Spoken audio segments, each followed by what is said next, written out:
Good afternoon, everyone, and welcome to the 15th presentation in our series, What Were We Thinking? Today, we're going to explore a kind of intimately related question to what were we thinking, and that is, why is it so blooming hard to think about the impact of climate change and environmental exposure, pollution, that kind of thing? A wealth of research shows that the negative impacts are significant and set to increase kind of massively. And yet our response is persistently too little, too late. So what's going on? Why is it so hard for us to wrap our minds around it enough to take meaningful action? And to lead us into this thicket, I'm very happy to introduce you to Professor Brian Castellani, who hails from the University of Durham, UK. Brian is the director of the university's Research Methods Center and the Wilson Research Institute for Health and Wellbeing. He's also an adjunct professor of psychiatry at Northeastern Ohio Medical University, USA. He's fellow of the UK National Academy of Social Sciences and director of ISCIA, which is a UK policy and research consortium for mitigating the impact that places have on air quality and in turn on dementia and brain health. So Brian is also trained as a public health sociologist, a clinical psychologist, and a methodologist. And he takes this incredibly transdisciplinary approach to his work. So he brings a diverse array of expertise to this really complex conversation that we're having about what were we thinking and how do we think, and in this case, why are we not thinking? So thanks so much, Brian, for sharing all of your expertise with us, and welcome. And I'm very much looking forward to your presentation, and I'll hand over to you. Okay, thanks, Andrea. Just to say thank you to you and to Gary and Harshila and to Anton for hosting me and being gracious in terms of taking me around.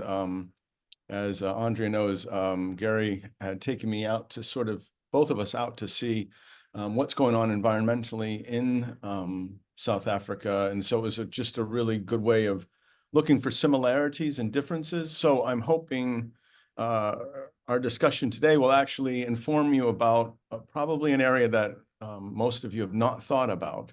And that's probably the biggest challenge around what were we thinking, is maybe we weren't thinking at all. So I'm going to take the questions that are in the advertisement for the series quite seriously. And I did walk through a bit of the seminars that have already been previously recorded on YouTube. I watched them this morning as a first start. So I'm hoping to be quite interactive. And so I will just kind of keep my argument to the main points, and then with the idea that we can go back to any point that I made. But discussion for me, I think, is much more interesting than me just talking at you. So I do have a brief PowerPoint, so I will work with that and then kind of go from there. So just to double check to make sure, can somebody give me a shout out that you can see this okay? Yes, it's perfect. Thanks. Okay, perfect. So as Andrea said, the question I wanted to pose was, why is it so hard to think about the impact of climate change and environmental exposure on mental and brain health?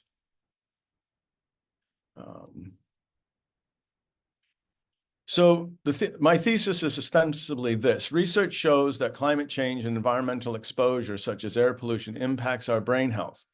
And this is across the life course. We're talking from neonatal to dementia in later life, cognitive frailty, neurodegenerative disease. Extreme weather events like hurricanes and floods cause psychological distress and trauma. Rising temperatures can lead to increasing rates of anxiety, depression, and suicide. And air pollution can lead to long-term neurodegenerative impacts. Despite these insights, most countries around the world continue to ignore these environmental links. And a strategic research goal that we now have established at Durham University is playing on that word environmental, the idea that these are two words that are in the same word, and trying to get basically increasing thinking around this, not just amongst policymakers, but also amongst researchers. So with the question in terms of how we think about the environment and climate change, both individually and collectively, how can we change thinking in this area? And hence the purpose of what I want to chat about. So the first question that the seminar asks is there any thinking going on at all? Yes, there is, albeit amongst a small but growing network of researchers, but their impact is starting to be felt. When I first started doing this research almost 7 years ago and mentioned these ideas even to my colleagues who were in the study of air quality, I work with the Clean Air Champions in the UK. We're presently putting together a new updated version of the impact of air pollution and environmental exposure on health for the Royal College of Physicians. And I was quite excited because I was actually asked, along with another colleague, to write a part on dementia, mental health, and neurodegenerative disease. So going across the 7 years, thought has significantly changed. So where is our thinking at presently? Several papers have come out. Probably the one, if you were quite interested in learning more about this, would be the top left, a critical review of the epidemiological evidence of effects of air pollution on dementia, cognitive function decline in older adult populations. It's a very thoroughgoing, exhaustive review of the literature. It is literally the best thing out there. But even more widening that, we just several early career researchers that I'm working with, James and Charlotte and some others, even widen this now to a new area that even so, not only are we pushing on a new area, but we're pushing even further on that, is this notion of cognitive frailty. Cognitive frailty is an odd creature in the sense that what you're talking about is as people age, they experience physical frailty. It might be around glaucoma, eyes, slight changes in memory, decreasing physical ability, hip replacement, knee replacement. And as they're experiencing that physical decline, they're also experiencing increasing mental frailty. But it stops just short of diagnosis. So it cannot be dementia or Parkinson's or ALS or anything like that. It has to be short of those disorders. My own mother-in-law, who passed away at 90, she very much fit this framing of cognitive frailty. She had physical frailty and significant memory challenges and cognitive challenges, but it wasn't just the process of getting old, and it wasn't that she had dementia. But again, the purpose of this scoping review was just to see, are there links between ambient air quality and cognitive frailty? And there are. The challenge, though, within the literature presently is it's largely epidemiological. We're not clear on pathways to disease. Part of the resistance in thinking from a scientific perspective has been due to the fact that we have the blood-brain barrier. And so a lot of arguments have been that PM 2.5, which is a level of particulate matter in the air that is usually identified as the culprit. And PM 2.5 is not a thing, it's a mixture of a variety of chemical pollutants that are in the air. It's smaller than a human hair. These particulates, the question, they can't pass the blood-brain barrier. So the question is, how is this happening? Most of it seems to be through secondary inflammatory issues where you're experiencing some type of cardiopulmonary distress, and that a secondary response to that is inflammation. Another one is along the ocular nerve, the idea that this increasing attack on the brain over the course of, say, several generations of time begins to wear down the blood-brain barrier and increase potential access. There are also forms like vascular dementia, which are not the same as what typically one thinks of as dementia. So there are these vascular aspects of brain impairment, but that's on a more very rigid definition of brain health. We also, if we think more widely, we're also talking about mental health, anxiety and depression. So a number of studies have come out, and the field has really just exponentially grown. I've never quite seen a field take off this fast in science. And it largely will be due to the next point I'll make, but we do see declines in mental health associated with air pollution and temperature variability. Certainly, as we're watching Europe increase in temperature over this past summer, for example, and as Gary was talking to Andrea and I yesterday about the way in which global warming is impacting South Africa and other parts of the continent, we are going to increasingly see distress around that. For example, where I used to live in the States, in the Midwest, 3 tornadoes went through the area in a matter of about 5 minutes. This is an area outside the Great Lakes that has never experienced tornadoes. My cousin, who has chronic severe degenerative arthritis, suddenly was without power. The apartment complex she lived in had no backup plan, no backup generator. So she was in a wheelchair that lost power and lost her mobility. And this, as you would imagine, massively distressed her. She was quite afraid. And that's not a good place to be when you're disabled. So we see these sorts of issues.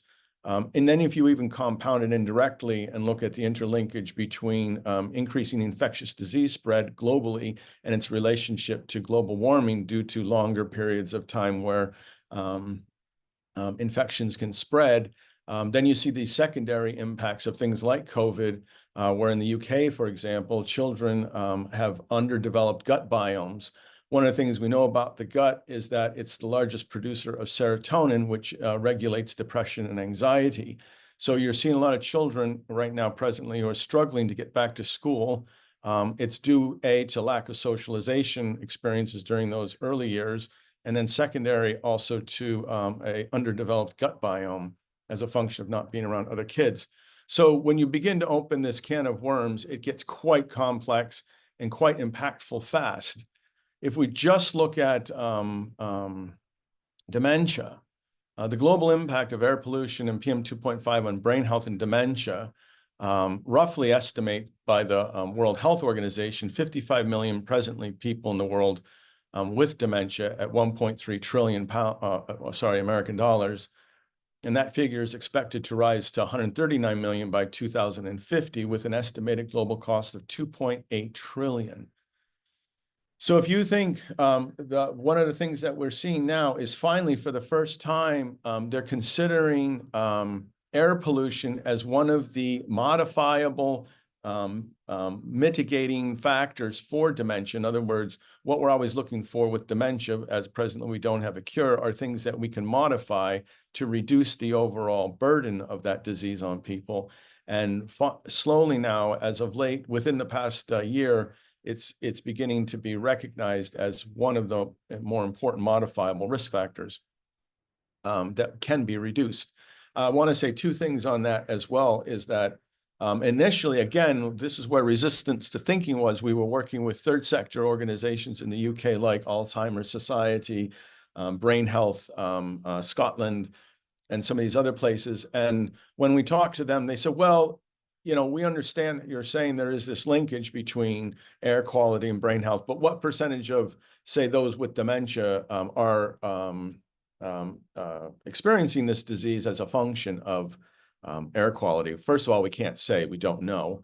But secondly, it is probably not a massive number by comparison to the other ways in which people develop these later life neurodegenerative disease. However, and this suddenly got everybody's attention in the room, is that no matter what was the etiology of the dementia or neurodegenerative disease, is that exposure to poor air quality, increasing temperature change and climate change, actually evidence is beginning to suggest that it progresses the disease. So people living in urban areas that are crowded housing, poor access to healthcare, and are breathing poor air quality, ambient air quality, are progressing through these diseases at a quicker pace.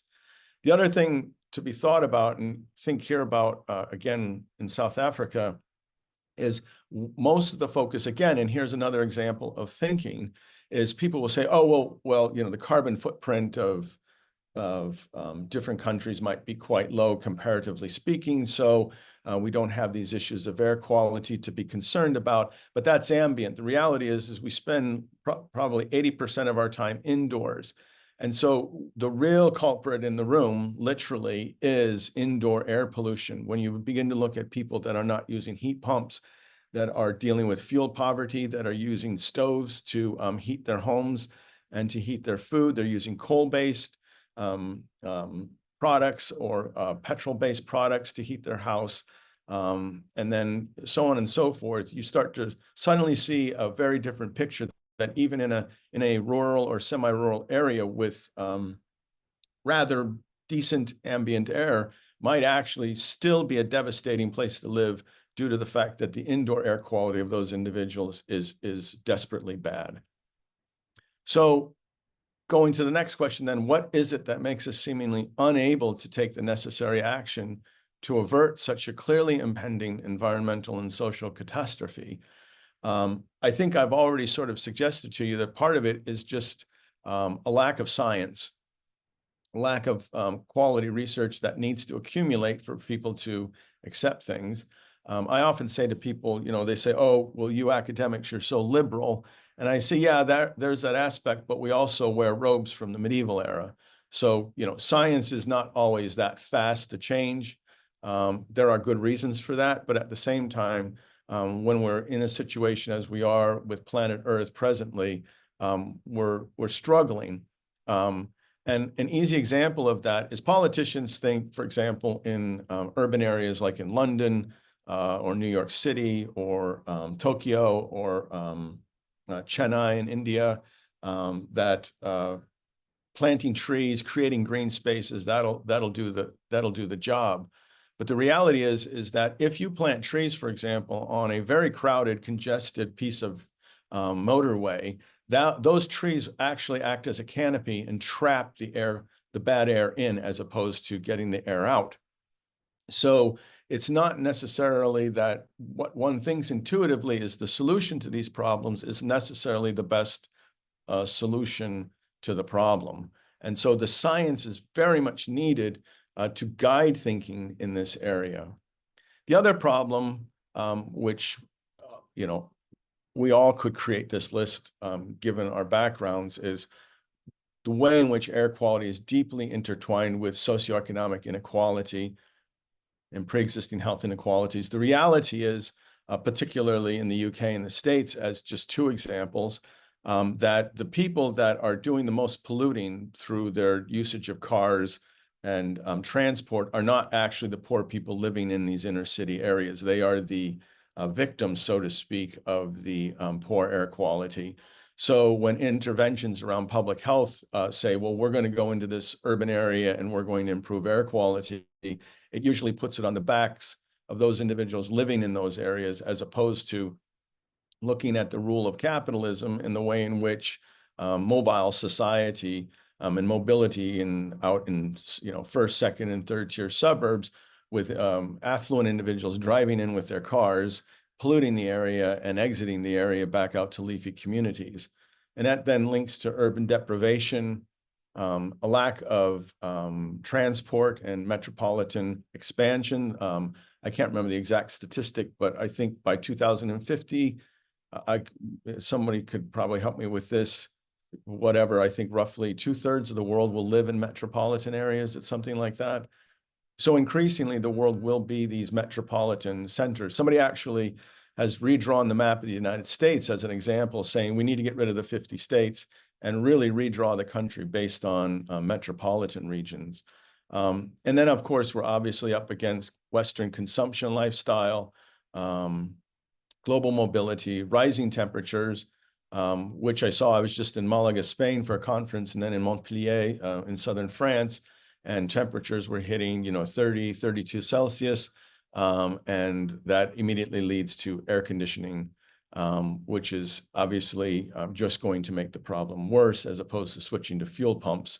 I was up in Finland, up in Vasa, and we were talking about fuel pumps and the way in which they can not just be used to heat homes, but also remove heat from homes. So, and then the final point is air pollution is very difficult to deal with for people because you can't see it. People can see smog, people can see the exhaust coming off the back end of a car, but it's quite difficult for them to grasp the type of air pollution that is invisible and that is impacting them over the course of years. So if thinking is going to change, or if thinking can change our path, as asked by the seminar, does our inability to change our path suggest we are not yet thinking? Yes, we are not yet thinking in serious ways about this issue, but there is potential. Just looking here in South Africa, and then the continent at large, this is a report that just came out in March. Egypt, Nigeria, and South Africa have emerged as Africa's most polluted countries in terms of air pollution disease burden, with profound health consequences for Africa's people and exacerbated impacts on climate change. This report's worth taking a look at major air polluters in Africa unmasked. And every year in Africa, as many as 1.1 million premature deaths alone have been linked to air pollution. If you think about that as a proxy, you can also then infer that not just premature deaths, but also premature births, which for those of us in cognitive psych know that that leads to underdevelopment in terms of cognitive ability and developmental performance and hitting key markers and critical points during those early years where brain health and brain growth are so important. So there are public policies out there, as we know, for thinking about and mitigating the impact of air quality, particularly on heart disease, chronic obstructive pulmonary disease, and so forth. But what about mental health and more specifically, brain health? Well, we are starting to see, as I mentioned, the Royal College of Surgeons is giving us some space in this next report to deal with this. This is a major report that came out of out of Cambridge with Frank Kelly and colleagues on cognitive decline, dementia, and air pollution. And then a publication that my colleagues and I put together, Andrea mentioned INSPIRE. So it's a policy and research consortium comprised of academics across the UK and Europe. And we published, I think in 2022 or 23, a full policy agenda on what we thought needed to take place to improve thinking in this area. So I just wanted to quickly go through them. You can see them yourselves as well, is that policy needs to focus on how cities and towns in which we live impact the air we breathe. That seems like a pun intended no-brainer, but really getting town officials to think about this has proven massively difficult. We made a white paper off of this. My research assistant Mohi and I, we sent this policy brief. We got it in the Guardian. We were like, this is fantastic. And then we mailed it out to every 100 authority districts in the UK. Not a single person emailed us back. Not a single person. It was quite depressing. We thought at least maybe 3-4 people would respond. Absolutely nobody responded. 2, we need to get focus on vulnerable groups, such as the elderly. That's obvious. And then 3rd, scientists need to build historic models of air quality going back to the 70s. Part of the problem in convincing policy people that this is relevant is you've got to be able to show them that air quality breathed in the 70s has led to the dementia that these people are suffering now in 2020s. There isn't that type of monitoring historically available, so we need to build simulations. We wrote a very large grant for the UK. We got through all the external reviews, 2 rounds of panel reviews. We were shortlisted to the final 6, of which 4 would be funded. And in the end, they did not fund us, arguing that they couldn't trust the simulations, that we would build these historical models. So it's these sorts of defeats that we continue to go on with, but really do lead to the challenge. And that's why point 7, just to jump forward a bit, is governments and foundations need to be more ambitious around funding in this area. They need to really be ambitious and think about long-term impact as opposed to short-term policy cycle. We need more research on indoor air quality. It's just simply not there the way even ambient is there. And then the next big step, which I sort of mentioned earlier, is we still don't understand how this is happening. We have ideas, as I said, along the optical nerve or through secondary inflammatory issues, but a lot more research needs to be done because there could then be potential for medicines or various types of therapies to be implemented early on to prevent these sorts of issues. And then prenatal care, childhood aging, these are moments when air quality policies have their biggest impact. And I think this is a way of reducing a bit of the complexity for people, is by saying to them that we're not talking about everything always, but there are critical moments in the life of a child or in later life where we should be more thoughtful about what we're doing and thinking about how to impact better. And then bringing a public attention, as we say with number 8. And then university schools, healthcare providers need to be educated. One of the pieces I'm writing right now it's just a commentary piece that I want to get published, basically saying that exposure to air quality and environment and climate change should be part of the history and physical of every physician and healthcare provider that sits down with their patients. We presently do not ask these questions in the history and physical or the initial assessment. I was telling Andrea and Gary the other day, both my mother and my uncle, my grandparents are immigrant Slovakian coal miners into the States. So I'm second generation immigrant. And they all worked in the coal mines in Pennsylvania. And both my mother and my uncle have my uncle died of Alzheimer's, and my mother presently is suffering from Lewy body. And I just thought to myself, I wonder, I told Gary and Andrea, when the coal mines closed down, they started to take their brilliant idea to bring money to the community was to start taking garbage from New York City. And then you think about all the microplastics and the way of poor air quality that comes from garbage being in your backyard as well. It's no small coincidence. So these sorts of things should be part of the history and physical, or at least the thoughts in the back of care providers. And now, as a low-hanging fruit success, and I'm mindful of time here, is the co-benefits that come from this. Climate change and air pollution are not the same thing. They're two different phenomenon, but the benefits of dealing with climate change or dealing with air quality, the co-benefits that go from that are just massive. All their linkages to not just reducing dementia and brain health issues, but also around obesity and increased overall health and well-being by people using bicycles and walking and public transport. So there's lots of co-benefits that can come from this by attaching to existing campaigns out there. So these are the low-hanging fruit that we've been having some degree of success with. And then stakeholder engagement. I cannot stress this enough.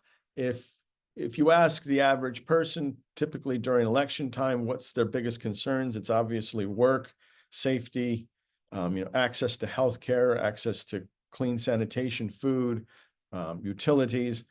And it's very hard to get up on that list, air quality. But educating people is absolutely central. We have written some lesson plans for primary school and for secondary school children to assess their own environment for air quality and brain health. And we know that one of the biggest culprits is drop-off and pickup, cars idling during drop-off and pickup.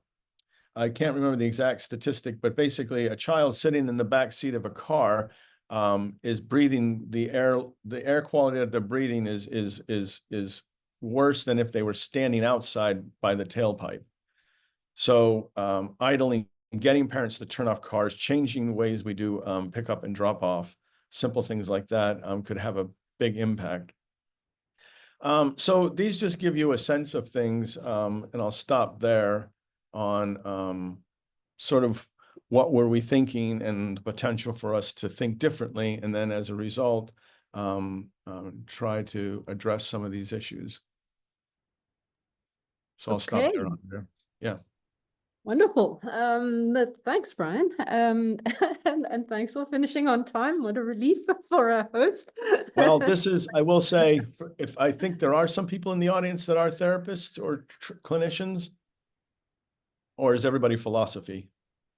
No, I'm actually not sure what everyone is in, Oh yeah, but Alex got a thumbs up. Is yeah. when I trained as a clinical psychologist, I asked my supervisor, what's the most important thing I can do in therapy? He said, begin and end on time. Yeah, absolutely. So I've I'm with stuck to you. that my whole life. Okay, great. Well, thanks so much for that. And yes, I think we can open it up now to a nice discussion. So if anybody would like to chat to Brian, just do the hand up function and I will kind of, field the questions for you. So you don't have to be looking at that as well as chatting. But in the meantime, I think Gary has sent his apologies. He has to run off, and he's dropped a question or two onto the chat. So I think maybe let's have a look at that. He's commenting that African lung issues are mostly due to inhalation of cooking fire smoke. Yeah, that speaks to a point that you raised, that indoor air quality, and then why we can't see. Okay, Gary, is that climate change works on long-term actions, whereas we seem focused on immediate feedback loops. We don't want to suffer discomfort for things in the future. That's something actually that I must admit also struck me when you were talking about governments need to be more ambitious and then, think in the long term rather than the short term. And then I was thinking, yeah, they do need to be, but why are they not? It's a really good question. I think my immediate response is, most of the people I work with are civil servants, so they're in place irrespective of what politicians and what party or what set of coalition is in existence. So they're doing that daily work. I have colleagues that work in fuel poverty that address this very issue that Gary's raising, around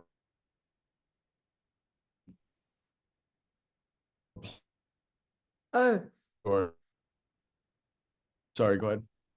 Sorry, Brian, we seem to have lost you, or I seem to have lost you. I'm not sure if that was a glitch. Do you hear me now?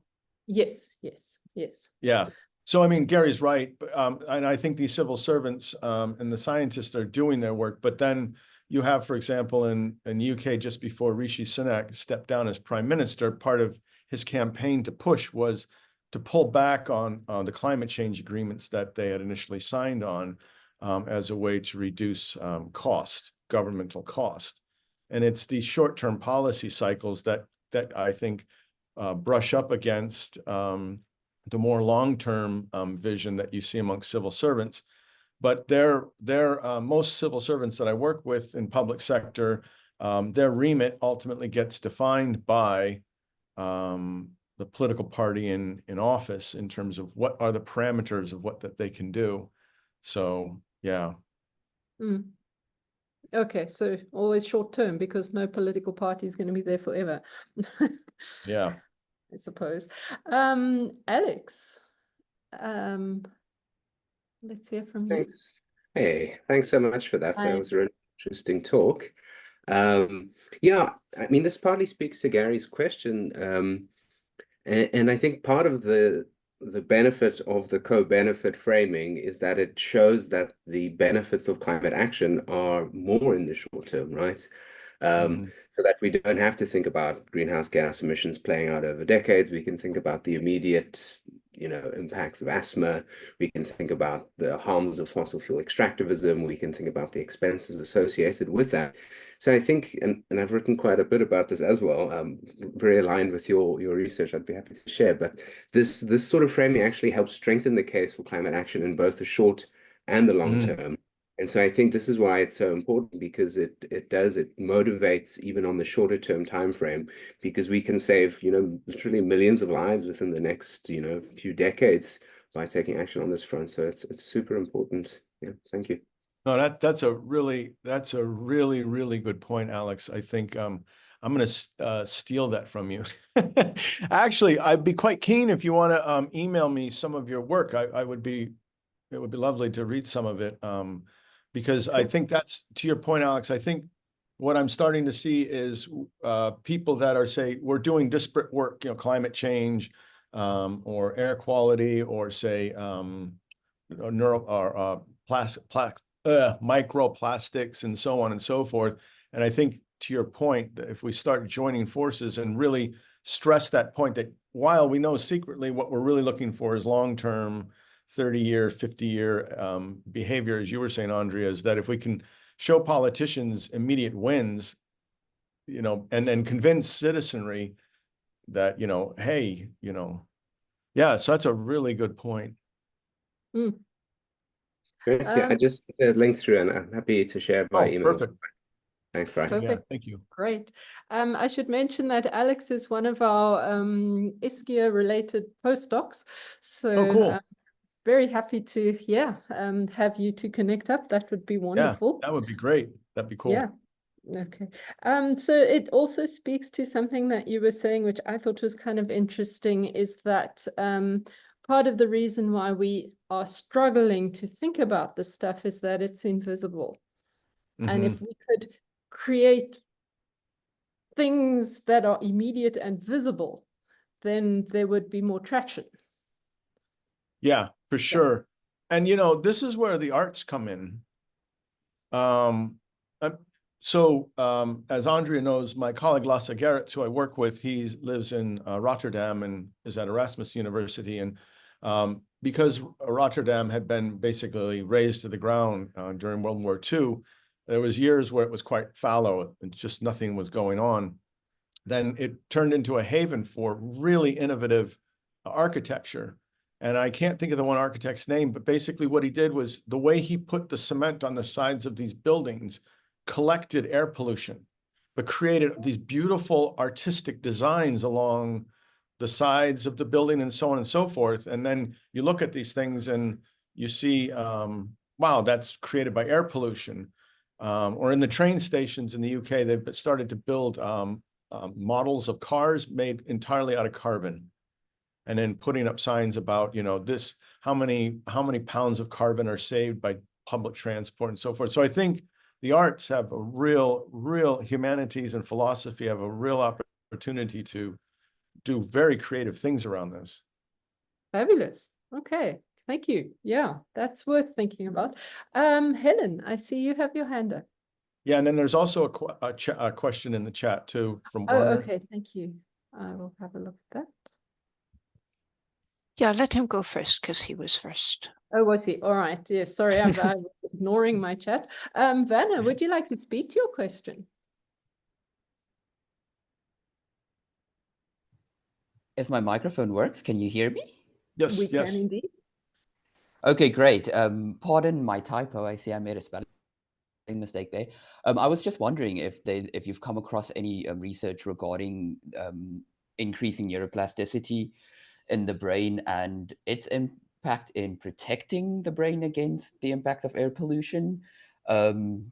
Just given that within certain fields of neuroscience, there's quite a bit of research going on regarding what we can do to essentially gain certain parts of the brain that's been damaged, especially in regards to things like trauma, etc. Yeah. Yeah, it's a brilliant question. I mean, it really is, because it goes to something that we even saw during COVID, right? Is one of the things that people are looking at now is who didn't get COVID, and sort of why, and what's going on at the genetic level and at the level of their immune systems. But yeah, absolutely. So we're doing a study right now. So it was sort of the secondary data set where they were looking at young people's usage of cell phones and mobile phones, and they're holding these phones near their ears, And so they did all this brain imaging and genetic profiling. And my colleague who's at Leeds, we have initial preliminary data that is showing that the kids who are having greater brain impact or trauma as a have genetic predispositions, that the other they have certain gene combinations, biomarker combinations that these other kids are not having. So I think that's where the research, that's what I was saying, the pathways is probably going to be, that's the thing that we need to figure out. And we don't, to your question, you know, Werner, really know the answers yet, because it is just as important, as you say, to know who isn't getting these diseases, despite living in harsh air quality environments. So yeah, absolutely. But the short answer is we don't know, but there are little things suggesting there are key biomarkers at the level of brain physiology and neuroplasticity, and then even down at genetic level. And could you increase your brain plasticity when you are 58 years old, for instance? Yes. Yeah, I think, yeah, that's where, so, you know, these are, you just made me think of a research project. So I might have to get back in touch with you, Werner and Andrea and anybody else. I just thought, you know, I just made the point earlier, because we're just on the tip of saying that air quality is accelerating the progression of dementia, neurodegenerative disease. But if you created situations where people, like my mom who has dementia, we have on every Friday, a woman comes in and works with my mom on memory. My mother played the piano.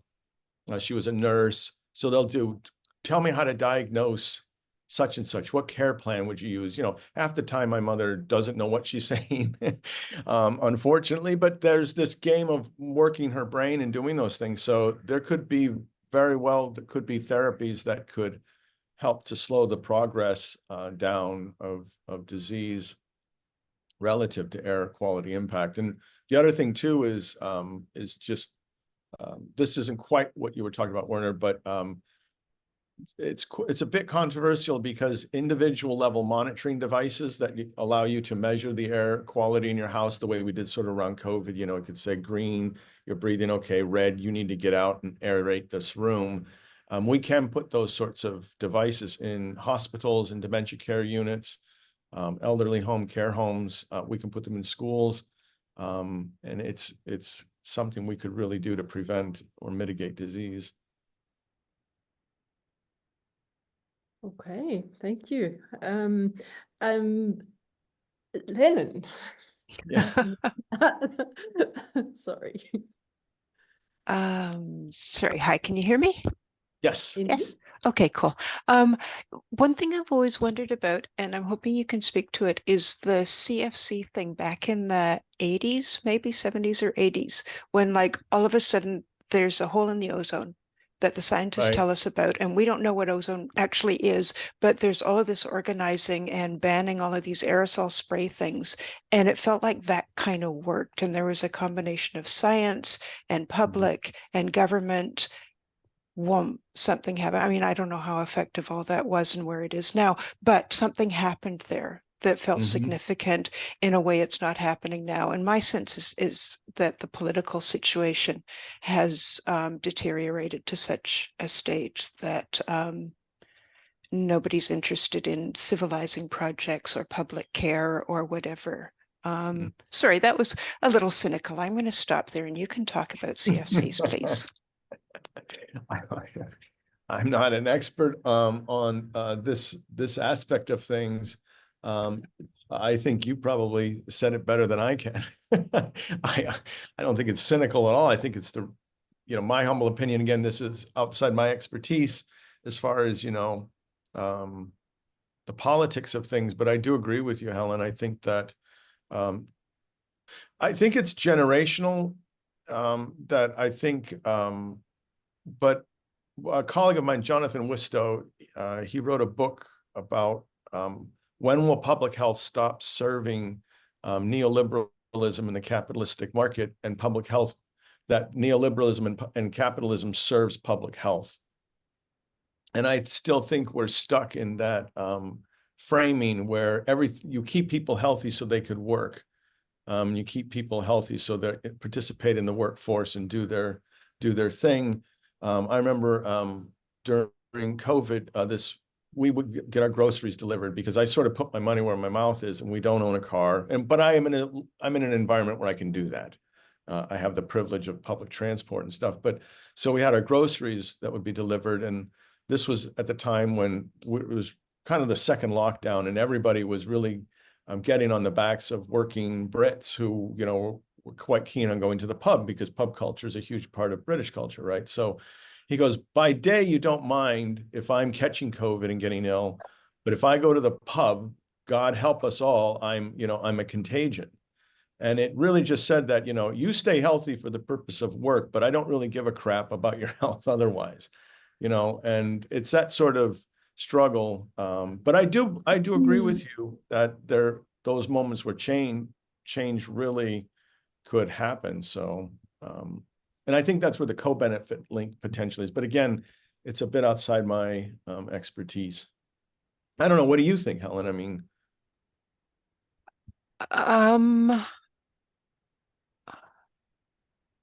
I think one thought is that it's interesting that science still kind of it's quicker than it used to be, but it's still got to be long-term in a way that politics no longer is. That any kind of sincerity, like the international system, like how's sustainable development going? I've been involved in development, sort of periphery development NGOs, mostly in editing. So I'm reading all the publications, and I don't know how people keep going. Like, because the agreements like in Paris Accord, it's all agreed before they get in the room, and it's all agreed by the wretched Americans. Sorry, I'm Canadian. No, so it is what it is. I don't live there anymore. So I don't know. It seems to me that the political power, the use of basic terror and lack of care by political actors, like the only equal power is people organizing and coming together and just taking care of our lives. But that's not going to happen by Tuesday. So I don't know. Well, I think the other thing I will say from and I know there's two more questions, so I won't go on much more with this, Andrea, is I will say from my standpoint, the problem is that what I see in terms of what expertise I can speak to on this is it has to do with how people define boundaries. What's the boundary of the system? Because even in the north of Scotland, for example, they'll say, well, we live in the countryside and we have sea on one side and the channel on the other, and we're not really. And then I say, well, there's continental drift off of Europe, and the airwaves just pick up all that stuff and the microplastics and bring it and dump it on you, and you don't even know that. And they're like, well, I didn't think about that.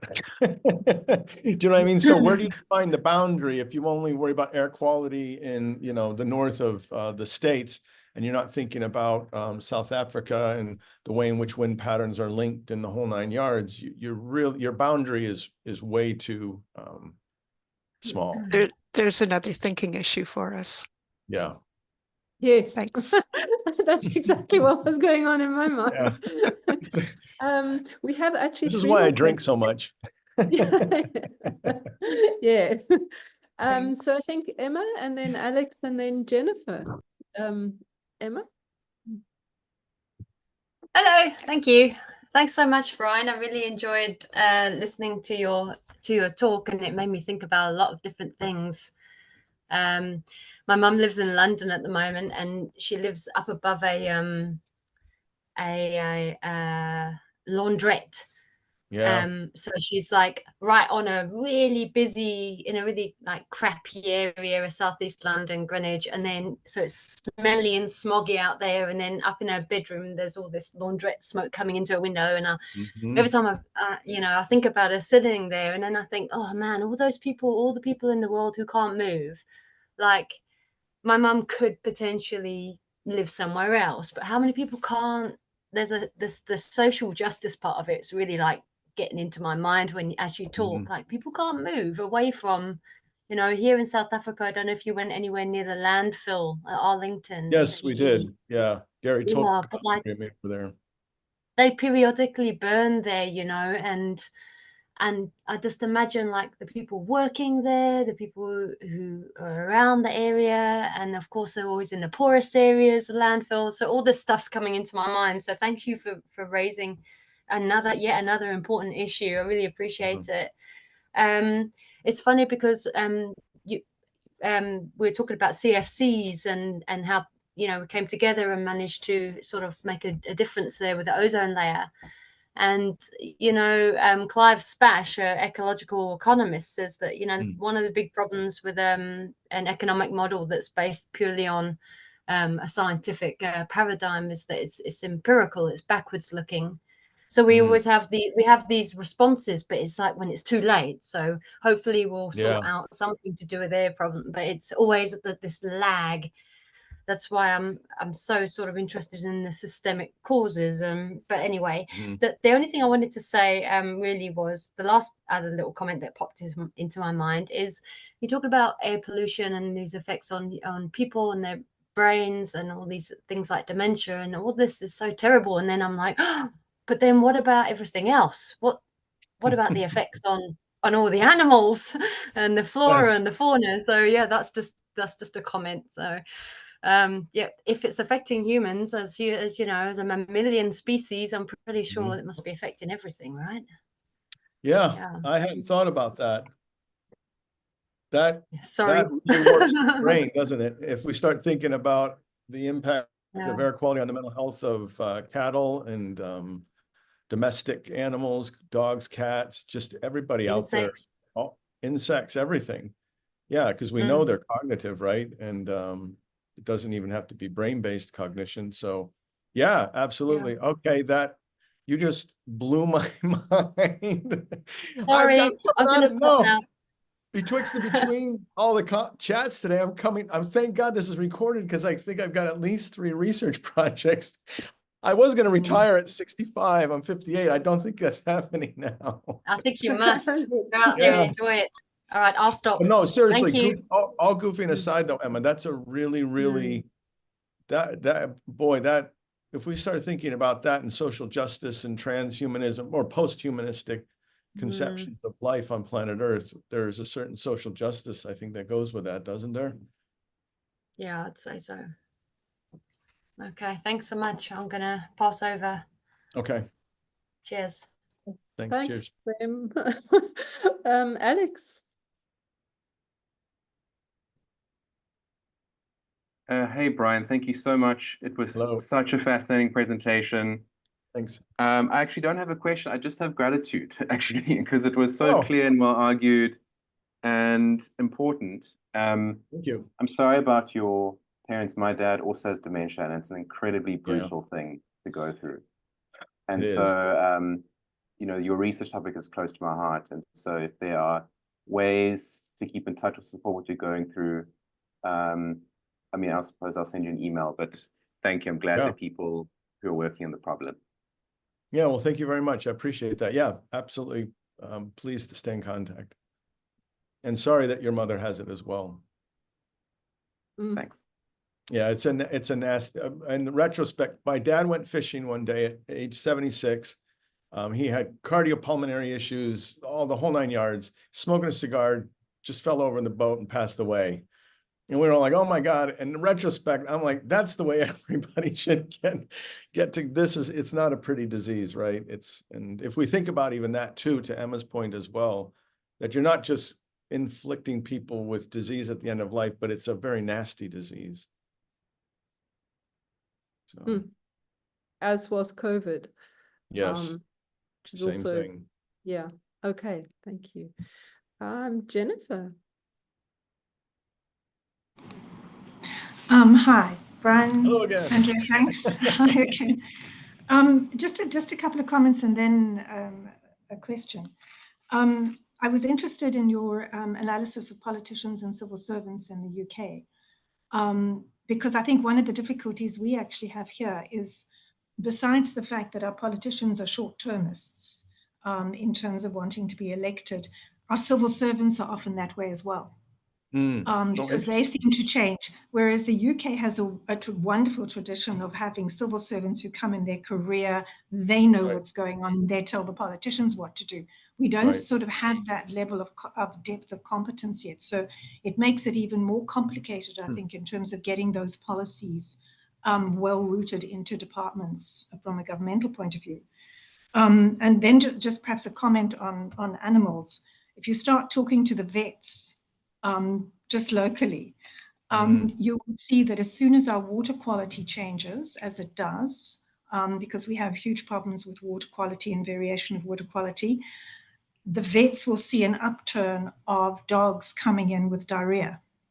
We know that from an environmental point of view, the incidence of cancer in domestic cats and dogs has risen exponentially over about the last 20, 30 years if you talk to vets. So I'm quite sure the air pollution is having a huge consequence as well. But it's really interesting when you talk to them how they're plotting what is happening to certainly domestic animals in terms of our environmental degradation. The question I wanted to ask or pose, though, is I have a group from my university days that we meet with once a month. They're all natural scientists, chemists. And one of the things that we've been looking at is the decrease in trust in science. Because we know that there's a decrease in trust in politicians, in government, and all the rest of it, but we've looked at this whole decrease in trust in science. And I wondered how much of that is also affecting ongoing research in any area. Because I think that science, some of it is linked into the fact that what seems to happen is a lot of scientists are also becoming quite woke, certainly in the US. There's a lot of cancelling of alternate opinions, but also I think the science is not being disseminated down in a way that is accessible to the general public, let alone what we've got in this country in terms of a lot of people who don't even have access to information. So I don't know whether you see that, but that's one of the things we've been looking at is this decrease in trust in science. And it was very apparent in this country, I'm sure, Andrea, you will agree, with COVID. I mean, the debates, I mean, we were like a niche group here who just didn't believe the science. We just had whole people, families were torn apart. Sorry, I have gone on. That's it. Thanks. No, but I have a solution to that. I think we as scientists need to rethink how we do our work. And the old model of, you sit in a lab or you go out and get this large grant, you do your research, and then you go out and share it is absolutely useless. We need to do stakeholder engagement, participatory research, engaged citizenry based research. And this is the difference. That's what we set up INSPIRE. And we actually purposely say a policy and research consortium as opposed to a research and policy, because what we do, because my colleague Camila Cadio, who I was doing COVID modeling with for the Northeast, she would say it every morning, we are here for one purpose only, and that is the identified needs of the healthcare providers that we're supposed to be helping. Whereas I had colleagues in physics who were building these brilliant genius simulations of COVID. COVID was over and they just finished the model. So I think we as scientists need to start before we even do the research, asking the community, what is the question they need answered? And that's the sort of thing, where you say, the question is, if you don't want me to use indoor coal to heat my house, what the hell am I supposed to do as an alternative?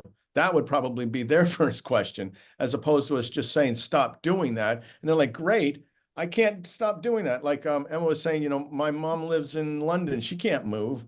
So I think, to your point, Jennifer, I think what we need to do is, and this is what we've been doing, is we need the questions that science answers be driven by the people that we're trying to help. Because oftentimes their questions are very different from the academic types of questions that I would ask. And then they're engaged because we don't even need the politicians at that point, because politicians will just do what people say, right? I mean, that's their job. So if you've got 70% of your community saying, we want this changed, they typically do it. You know, so I think we just need to reorient how we train scientists. Yeah, and funders too, as Helen said. Obviously, sorry, just one last comment, but obviously that approach, as we know, takes a whole different turn in terms of the way, the feet on the ground in terms of science. It changes it completely. Andrea? Yes. Thank you. I think that's we're kind of basically out of time. Beginning and ending on time. Absolutely. But I just want to say thank you. I think it's actually a really, really perfect note to end on, that it's so hard to think about these things because there is a tendency not to involve the people who most benefit or most suffer from these things in the thinking process. So if people were involved far more, maybe thinking about it would be a little less hard. So I think, yeah, it would be more visible. There'd be more potentially kind of long-term thinking, maybe, I'm not sure about that, but also more trust.